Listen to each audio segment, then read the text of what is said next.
Last month, I stood on the edge of a frozen lake in Germany.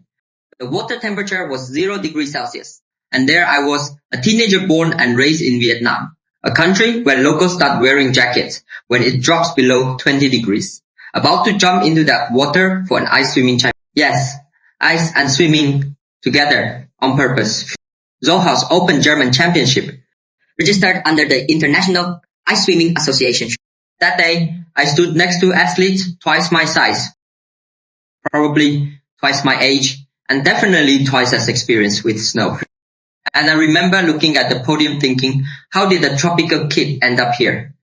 Yet finishing first in my age group and third overall. That moment made me rethink something we all grow up believing, the idea of limits. So most of us think limit are something we discover, something fixed, something waiting somewhere out there for us to crash into. But standing there on that frozen lake, I start wondering, what if limits are not something we discover at all? What if limits are something we build?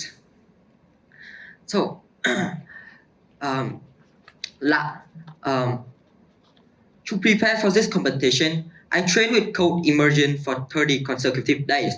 Rain, I'm in. Wind, I'm in. Winter in the mountain of Tam Dao, I'm still in. The first 2 days were dramatic. I stepped into the water, my heart immediately filed a complaint. My brain shut down, and my body basically said, "Sir, no. Just no. Enough. Let's get up." And when I got out of the water, I was shaking so hard, I looked like I was buffering real life. And because Vietnam doesn't have frozen lake, most of my training involved sitting in a tub of ice. So technically, I was marinating myself.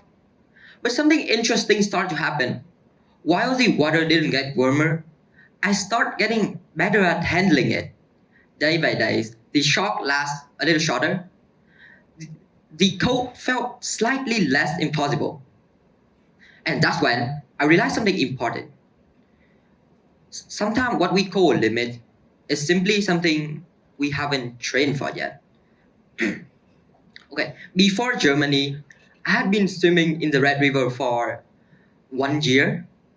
Every morning at 5:30, like clockwork, even when it was 10 degrees outside, I swim. There were winter nights when I swim for 6 hours straight to enhance my endurance. It was not because it was fun. Trust me, it was not fun at all. It was character building, which is the polite way of saying it sucked. To protect myself, I had to study cardiovascular, went to the hospital for checkup, and even wore a 24-hour heart monitor once. Because confidence does not come from motivation. Confidence comes from preparation repeat so many times that fear starting to lose its power.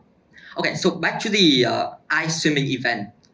On the second day of the competition, I had two races, 100-meter and 250-meter freestyle. With only 30 minutes between them after finishing the first race, I ran into the warming room, sat in a sauna for a few minutes, and then back out into the ice water again. When I stepped into the lake for the second time of the day, my body convulsed violently and immediately goosebumps everywhere.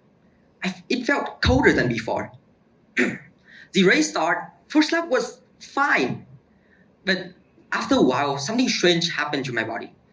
I still have energy, but my brain started shutting down. My arm was stiff, my leg was stiff, and I couldn't even remember how many meters I had already swum. I wasn't thinking anymore. I was just moving, swimming by instinct. And that's and at that moment, I had a tiny thought: stay calm, control, and then the code erased it again.